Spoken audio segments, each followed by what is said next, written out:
Boom. What's going on, faithfuls? The Nothing But Niner crew is back to bring you guys a breakdown of what the hell is going on this offseason. But before we get started, I want to thank you guys for watching. All right. And if this is your first time watching, please make sure you hit that subscribe button down below. This YouTube channel is going to bring you guys a lot of everything. We do podcasts, we do interviews, we do everything here, man. Round table talks, just bringing you anything, breaking news, anything concerning the 49ers, you're going to find it here. So hit that subscribe button so we can bring it to you. If you missed something, you can only blame yourself, all right? So now that's out of the way, I want to remind you guys to check out the website, www.nothingbutniners.com. There you're going to find some articles from our great cast of writers that we have. You're going to be led to our social medias. You're going to find the Twitter. You're going to find the Snapchat. You're going to find the Facebook. Everything is there, guys. So make sure you stop by www.nothingbutniners.com and get it all locked in. So my man Nick is here. What's going on, baby? How you doing? What up, what up, what up? What's going on, faithfuls? Mike, what's going on, man? It's been a while, man. Got to catch up. Yeah, man. A lot going on, man. We haven't seen your face. Haven't seen my face. This channel's been kind of dead, man. People were like, what's going on? Where's Nothing But Niners? Well, guys, we're here. We're going to bring you guys some good stuff here. But, Nick, we're going to have to talk about this Rams, man. This Rams team, LA is doing some shit, man. A lot of people don't want to talk about it. A lot of people are saying, you know, the Niners have to counter. Some people are saying, no, we're good. We're good. We're going to break all that down here. But just to get a rough feel for you really quick, just give us a little teaser. Don't give us everything. But are you worried about the Rams, man? No, I'm not worried about them. Interesting. I'm a little worried about it. I'm not going to lie. But we'll get into why. We're going to get into how we're going to see things shaking out and if there's anything the Niners can do about it. So, ladies and gentlemen, with no further ado, how do the 49ers counter the Rams? So this is what we got here, okay? I have the offseason acquisitions that the Rams have done. And now everyone knows about the big names. They signed Ndamukong Suh to the one-year deal. They acquired Marcus Peters. They got the trade from the Chiefs. By the way, I'm going to pat myself on the back here. Broke that down way before there were any rumors from any NFL big guys, Ian Rappaport and all that. Nobody had said anything, but I told you guys about that. So you guys might want to give us follow on our Twitters. We'll give those out at the end of the show. All right. But give us a follow. Sometimes we hear a couple of things. We let you guys know about it. But yeah, so they get Aqib Talib. They get Marcus Peters. They're getting freaking wide receivers left and right, man. The Rams are doing a lot. They're clearly in win now mode. And I think 49er fans should be worried about that.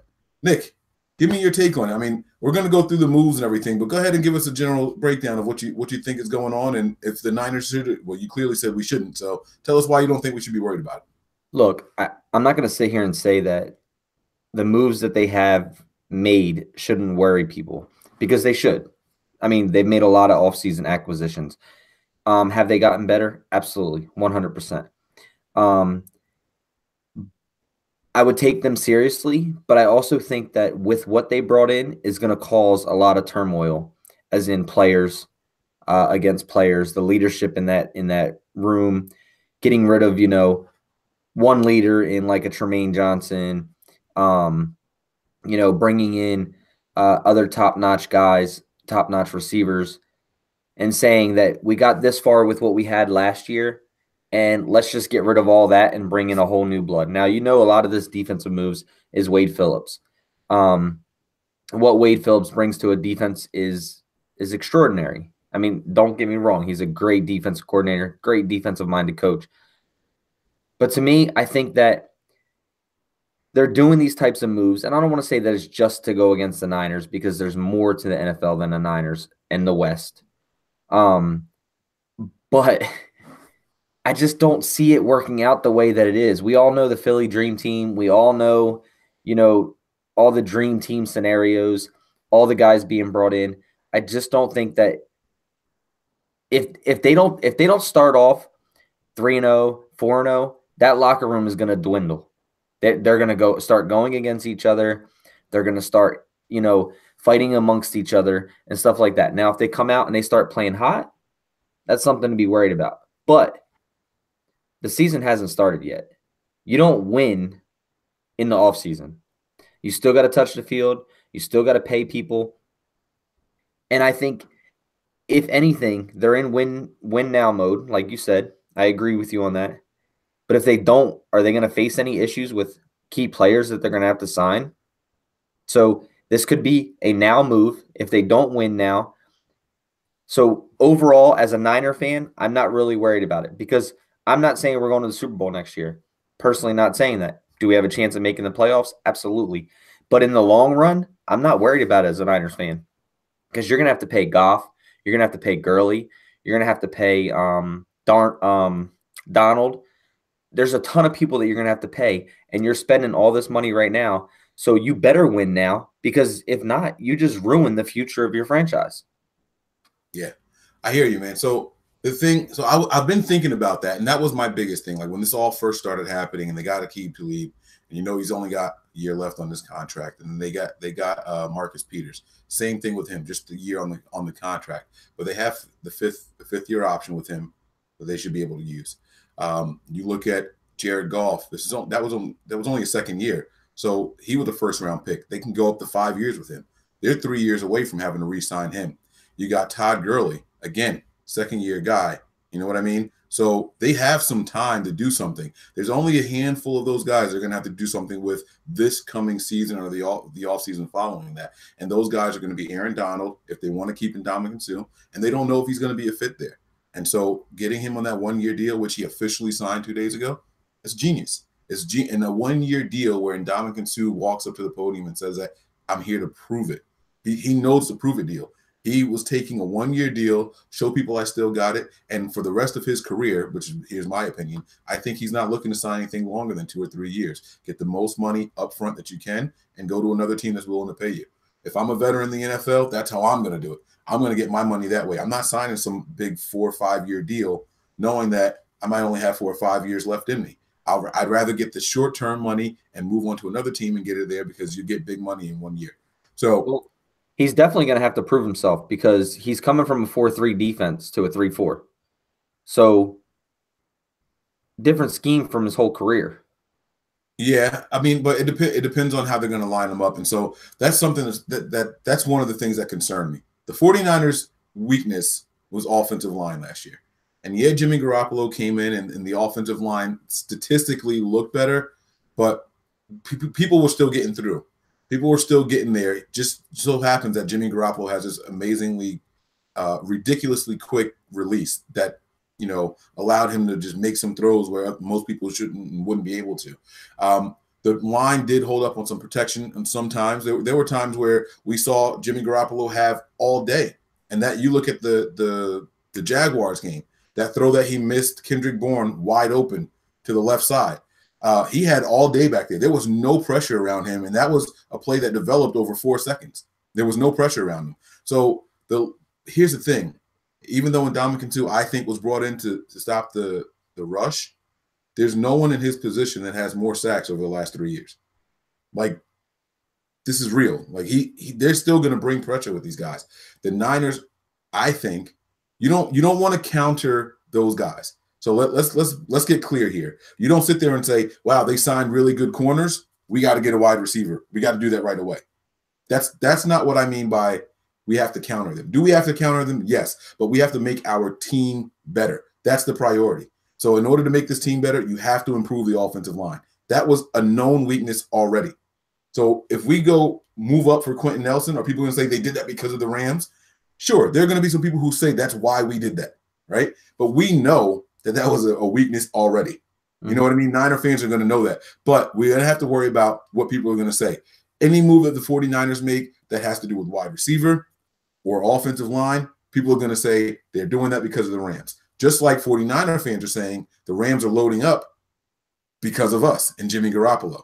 You get what I'm saying? And so it's going to be a quid pro quo type of thing.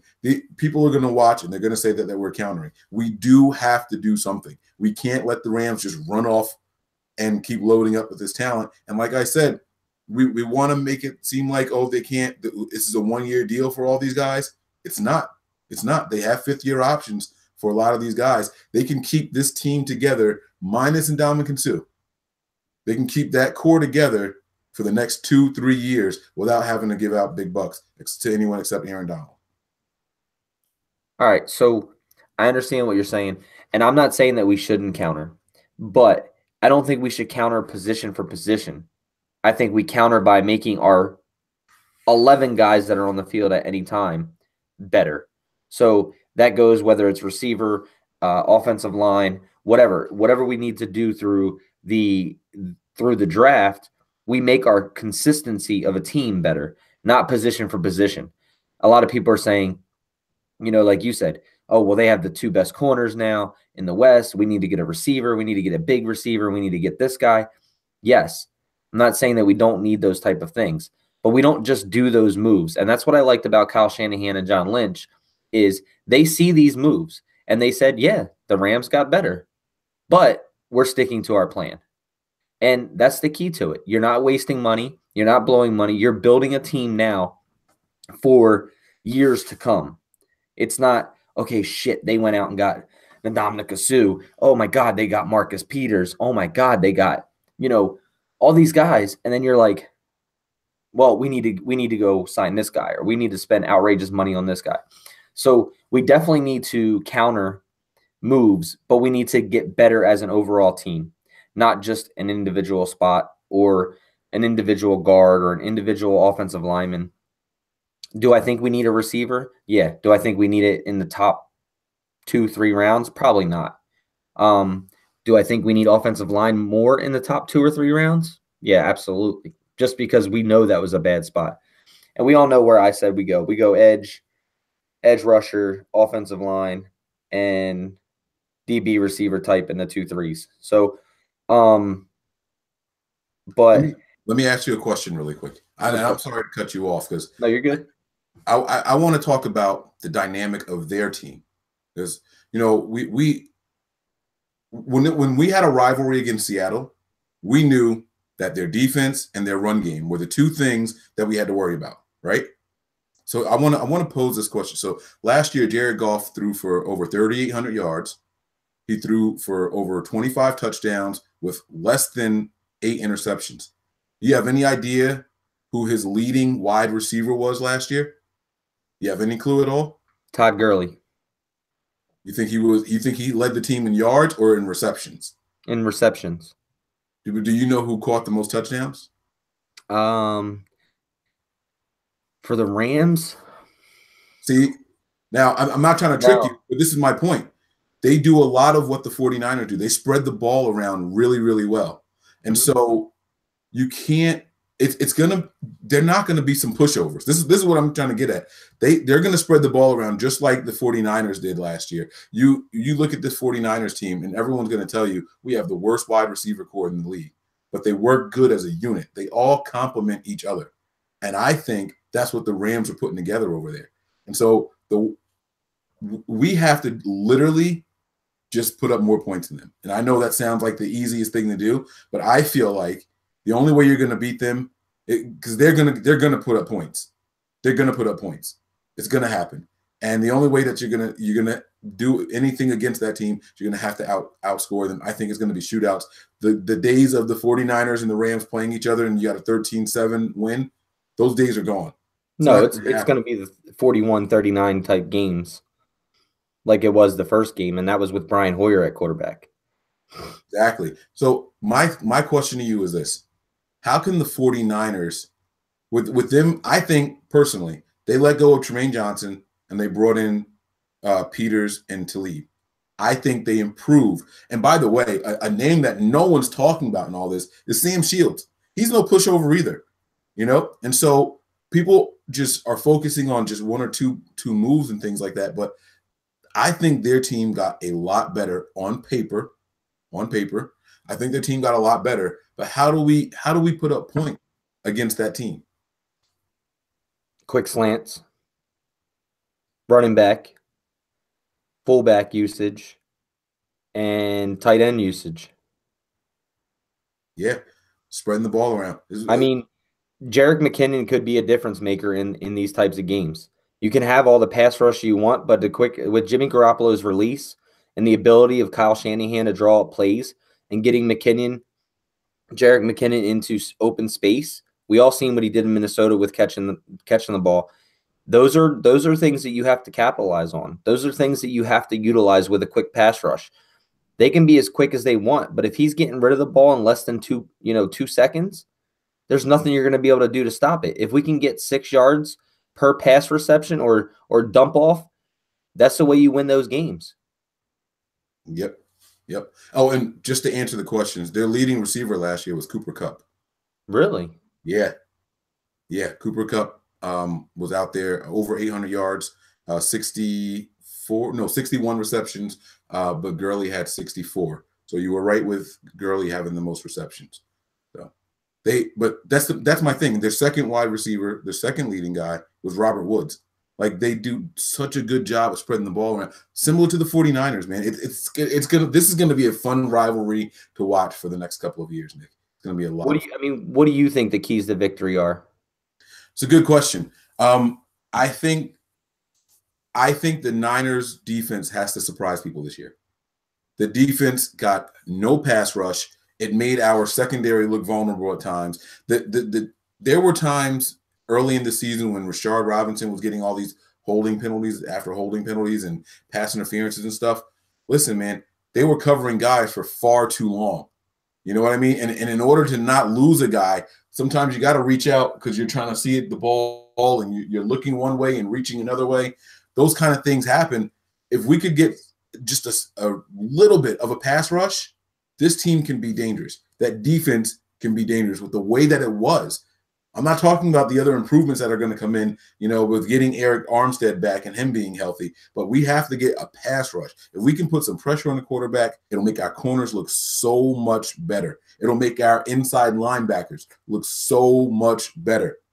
That's going to be the key to victory, not just against the Rams, but in general for the 49ers, but specifically against the Rams. Make them have to get rid of the ball quickly. Make them have to check it down to Todd Gurley. I'm willing to live and die with Todd Gurley being their bell cow because I like our inside linebackers against Todd Gurley. I'll take that. And I'm interested to see what Malcolm Smith will do in this defense too, because his ability to cover isn't as bad as people think it is. I think, but like I said, I think the way that we beat them is quick dump offs, the speed and separation that we have from our receivers. I'm excited about seeing Bourne get his separation. His ability looks like he's working a lot in the offseason on those quick moves. Same with Marquise. Same thing with having Pierre Garçon back. Pierre Garçon's a bigger type body, aggressive, but he still creates separation and has great hands. So with the addition of Jerick McKinnon being able to have a great pass catching running back, and the ability of Kyle Juszczyk with the fullback going, running wheel routes straight down the field, I have a lot of faith in what Kyle Shanahan will draw up for play calls to go up against this type of defense that they're trying to build over there. So that's why I'm not worried about it. I have complete trust in Kyle Shanahan, the system that he runs, the players that he's putting into position, and what he wants on his team. So am I worried because they're top names, they're good players? Yes. But am I worried to the concern where I think we're going to get destroyed by the Rams day in, day out that we play them? No, because I have complete trust in Kyle Shanahan and sticking to his guns of what we need, what he wants, and the ability to call plays and design plays to beat this type of defense. Right. Very good. Well said. Well said. And one more little nugget about the Rams, because again, I am trying to explain to people how dangerous this team was last year. The person with the most touchdowns in their system last year, receiving, was actually Sammy Watkins, and they let him walk. He had 8 touchdowns last year. So again, just emphasizing, they spread the ball around. And I personally think Cooks is more dangerous than Watkins. Now, Watkins healthy is a different story, but we haven't really seen that. But Cooks, he's a bad man. He is a bad man. And in a system where he's going to get the ball in space and quickly, watch out. We got to watch out, man. So let me do a little recap here, okay? Do the 49ers need to counter them? I think the answer is yes, but not so much because of them. We need to counter appropriately by strengthening our team.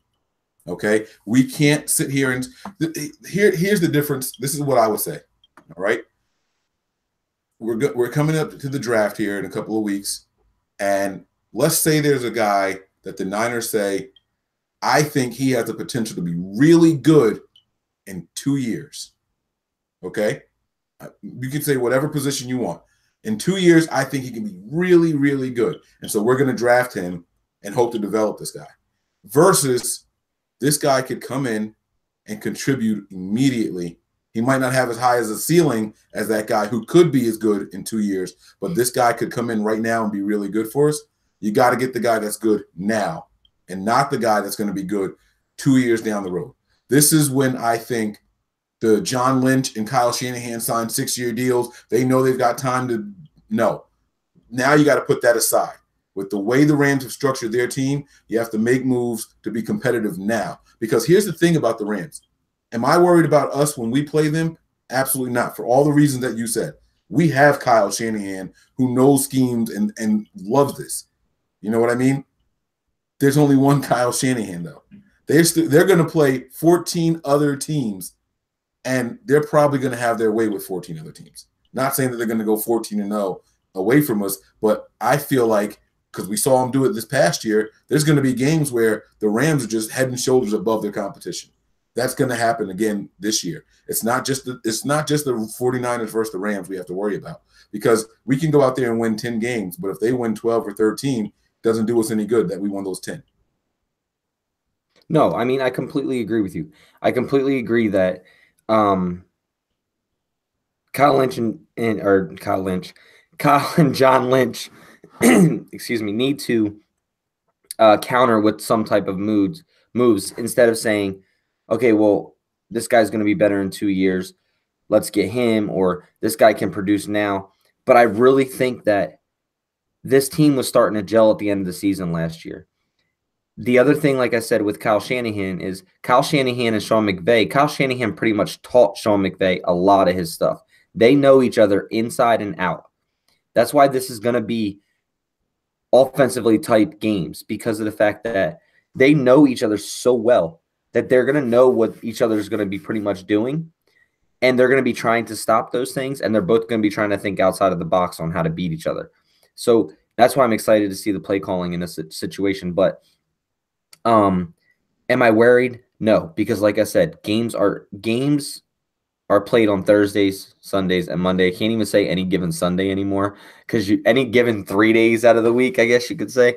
But any given 3 days out of the week, whether it be Thursday night, Sunday night, Monday night, Sunday afternoon, whatever, still has to be played.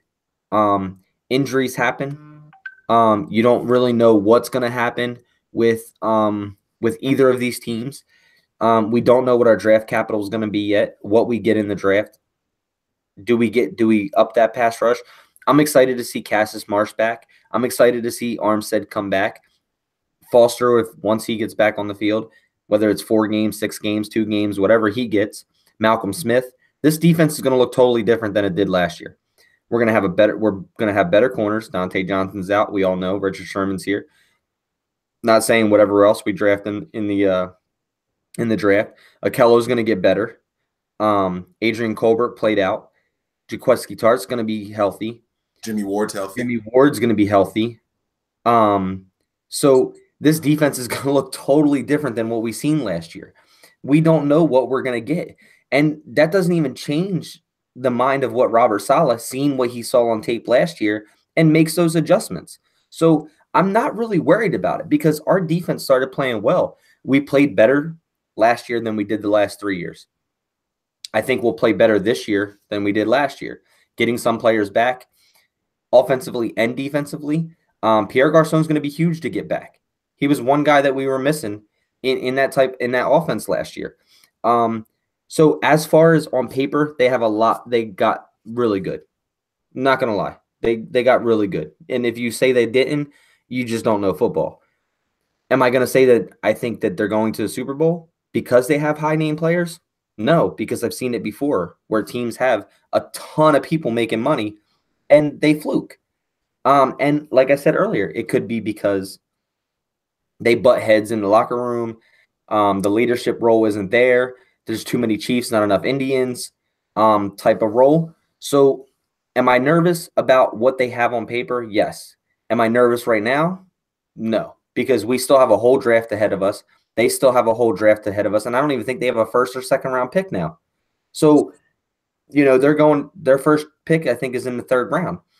we can up them there because we can get young talent. We can get that talent that may come in here and make that presence known at the beginning of the year. We've seen it happen last year. Am I saying that all 7 of our draft picks and undraftees are gonna play lights out like they did last year? No, I'm not saying that because that's usually a once, twice in a lifetime kind of thing.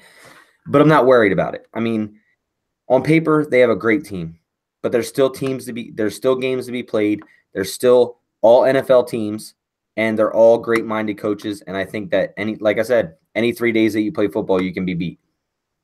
Absolutely. Absolutely. So here's the thing. The Rams got better. The Niners are going to get better. And this is before any acquisitions. This is with health, like what Nick was just saying. We're going to come out here and we're going to play. We will not concede the division. We are not just laying down. If you want the crown, you got to take it. And I'm not saying that we were on top. That goes for us. If you want the crown, we got to take it. And we're damn sure going to come out swinging. So I'm ready for this season to get started, man. Faithfuls, what say you guys? Do the 49ers need to counter? Should we be in panic mode? That's the question. I think Nick is right where I am. Should we be in panic mode? Absolutely not. But we damn sure have to take care of business in this upcoming draft and for the rest of the season. We have to hope that these guys can stay healthy. All right? The best ability is availability. We got to be able to do it. We have to stay healthy. We got to get out here and we got to whoop ass, man. And I'm ready for that. This is going to be a great season. It's going to be a lot of fun. And I think that's going to be it as far as this debate goes. I do want to say one more thing about this Rams team. Lo, you said that, those first 4 games are going to be important. I'm going to be honest with you. The first 2 games are going to be important. If they start 1-1 or if they start 0-1, God forbid they lose their opening week game, that's when you're going to see it. That early is when you're going to see it. So I'm hoping, I don't care who they play, I hope they lose one of those first 2 games. If they lose one of those, people are going to say, oh, the almighty Rams and all this stuff. And the writers already can't wait to say it. Just so you know, there are people who are already writing stories. They already have their headlines written out for the fall of the mighty dream team. You know, they can't wait for these kind of things to happen. And so they're ready. And it's going to happen the first sign of weakness that they show. And God forbid there's a temper tantrum on the sideline that they catch. It's over. It's over. First 2 weeks are going to be critical for that team. And I'm hoping for the worst. Yeah, I like Herkaderker's comment in here. He says, "Don't panic, be organic." So I'll drink basically what we're trying to say. I'd rather have a good team for 10 years or 5 years compared to 3 with the possibility of more. I appreciate John Lynch, Kyle Shanahan, this front office, their moves they're making. And I think that we're not going to concede this division. We're going to come out week in, week out. We're going to play our guts out. I mean, we started off 0-10. Well, 1-10 last year, 0-9, 1-10, and we finished the season hard. And that's because our team has started gaining that momentum, believing each other. They're young. They're learning the system. And that's with Jimmy Garoppolo not even having more than a quarter of a playbook. So that's another thing I'm excited about to go against this type of defense. So, guys, don't panic, man. It's just, yes, they're great moves. And I know that a lot of fans are like, oh, we should have been making this move or this big move or that big move. But, guys, what Kyle Shanahan says, John Lynch says, it's brick by brick. One more thing. This just popped into my head. As much as we respect, and you know how I feel, Nick, about Wade Phillips. You know how much I love Wade Phillips. You know how badly I wanted him as soon as he was released, right?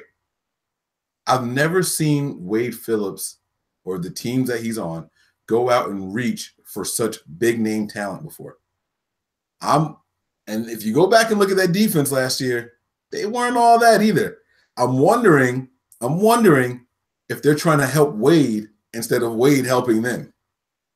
You know what I'm saying? So this is going to be a hell of a year to watch, man. I've never seen Wade Phillips reach for talent like this before. He's usually the kind of guy that can bring the best out of players. Now it looks like, all right, I might need the best players to bring something good out of me. You and your damn conspiracies. You know how I get down, man. All right, so guys, you guys got to make sure you stay tuned to the Nothing But Niners channel. Again, hit that subscribe button. We want to thank everybody who is watching right now. If you stuck with us this long, if you just got in here, don't worry. As soon as we hit stop, you'll be able to go back and watch and catch up on everything that we said. This Rams team got good. The Niners are getting good, and that's just from getting healthy. Imagine what's going to happen after we start acquiring other pieces in the draft. I'm excited, guys. I can't wait to see what this team can do. Speaking of the draft, the Nothing But Niners team is going to have a very special draft day coverage breakdown for you guys, so you are not going to want to miss it. We are not going to do the entire draft like we did last year. Instead, we're going to do picks 1 through 8, and then we're going to do 9 through 16, so on and so forth. So we're going to break it down for you guys like that. You guys aren't going to want to miss it. You can join us. You can watch later on, but this is going to be the place to be, all right? Nick, anything you want to say? Yeah, man, I got a couple shout-outs real quick. But I just want to give a huge shout-out to our good buddy, C. McCarver Jr. for the birth of his baby, as well as Marcus Sands. Mark Sands on Twitter. Congratulations to you and your significant other on the birth of your baby. As well, I want to give a big shout-out to 49er Hodge. There's going to be something that he's going to be doing. It's going to be called Faithful Flag Adventures. If you hashtag that, hashtag Faithful Flag Adventures, you can find him on Twitter at 49er Hodge. He has a faithful flag that he's going to be sending to people going to different games to travel around the world with different people. So if you want those details, hit him up on Twitter.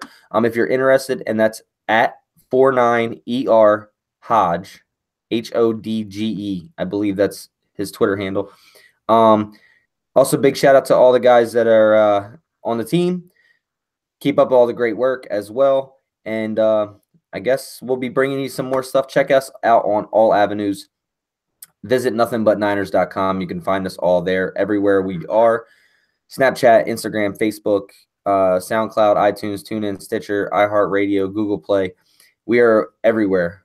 But big shout out to them. And also Kev Mitchell. Find him on Twitter as well. And big shout out for him and his show as well, doing big things over there for the Niners as well. So appreciate all you guys watching. Everybody in the room, appreciate and love all the support that you guys give us. And yeah, so just make sure you give at 49er Hodge a follow, at Kev Mitchell a follow, and big shout out to C. McCarver Jr. on the birth of his baby, and Mark Sands over there as well on the birth of their new baby. So, Mike, I don't got anything else, man. You good? I'm good, man. All right, faithful. Above all else, stay faithful. We out.